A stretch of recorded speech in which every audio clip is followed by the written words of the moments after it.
Peggy 12.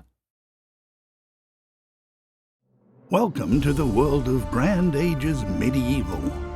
During the next few minutes, I will explain the basics of the game. And before you know it, you'll be on your way to gaining dominance over the medieval world.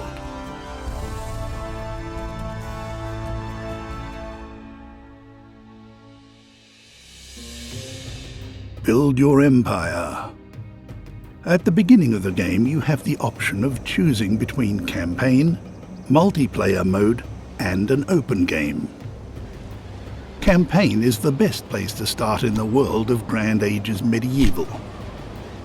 It not only tells an exciting story set in medieval Constantinople, using lovingly created video scenes, it also provides a step-by-step guide to the way things work in the game in a clear and concise manner. In multiplayer mode, up to 8 people can make their own rules in their battle for domination over 12th century Europe. In an open game, you get to customize all the starting and victory conditions. Once you've started a game, you can zoom, rotate, and move the camera about freely in the game world. Take a look at your first town first. In the role of town leader, you will enter a high-stakes game and become ruler of all of Europe. You'll be able to see how many inhabitants your town has and which goods are currently being produced. Depending on its location, each town can produce up to 5 different goods. For example, if a town is located near a body of water, fish can be caught and traded there. The production quantity depends on the number of available businesses. In total, there are 20 different commodities in the world of Grand Ages Medieval, and every town will require all of these as time goes by. In order to satisfy the demand for these goods, expansion, trade, and shrewd planning are necessary.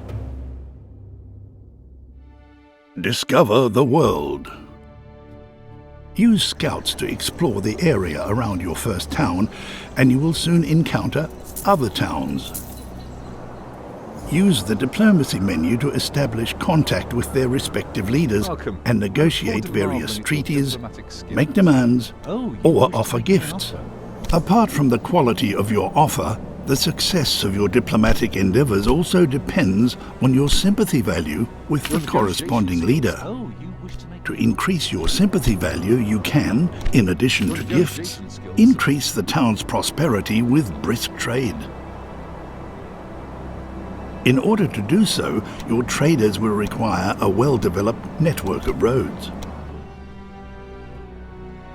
Create a flourishing economy.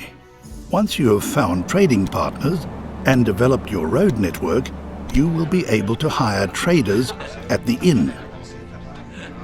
Fill their carts with commodities which you yourself have produced at low cost and send them to foreign towns to satisfy the demand for these goods there, and of course to earn a little gold as well. With this gold, you'll be able to expand and upgrade your town and production businesses, which will attract new inhabitants from the surrounding areas and create growth.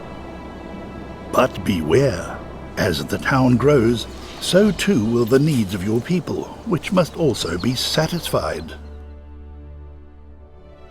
Expand your borders. In addition to traders, you can also hire settlers at the inn, with which you can establish new towns. To do so, send a group of settlers to a region of vacant land. At any point in time, you can view locations where certain goods can be produced and the places that settlers regard as being especially suitable for building a new town. Once you have found a suitable location, you can establish a new town and give it a name.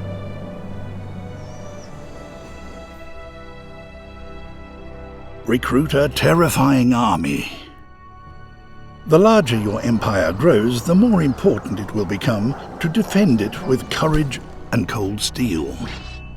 At the barracks, you can hire various military units for this purpose and build a powerful army that will make the ground tremble and terrify your enemies. To protect your empire, you can also erect watchtowers along your borders. If your expansion efforts are restricted by enemy borders, you can declare war upon your competitors and take over opposing towns, not only economically, but also by military force. Prevail over the forces of nature. Aside from your competitors, there is yet another enemy you must not underestimate: Mother Nature. She makes her own rules and, depending on the region, she will plague its people with a variety of natural disasters. These include forest fires, epidemics, tempest, and even volcanic eruptions. Build a mighty fleet. If you wish to rule over the entire known world of the era, you will surely need to rule the seas as well. Using shipyards, you can build an impressive armada, which will protect your trade routes and transportation vessels from attacks, even on the high seas. And, as an old saying goes, if you fail to go with the times, then it's time for you to go. To prevent this from happening, you may earn development points for successfully expanding your empire. Points to invest in finding new technologies that will help to cement your claim to power. Grand Ages Medieval. Available for PC and PlayStation 4, September 2015.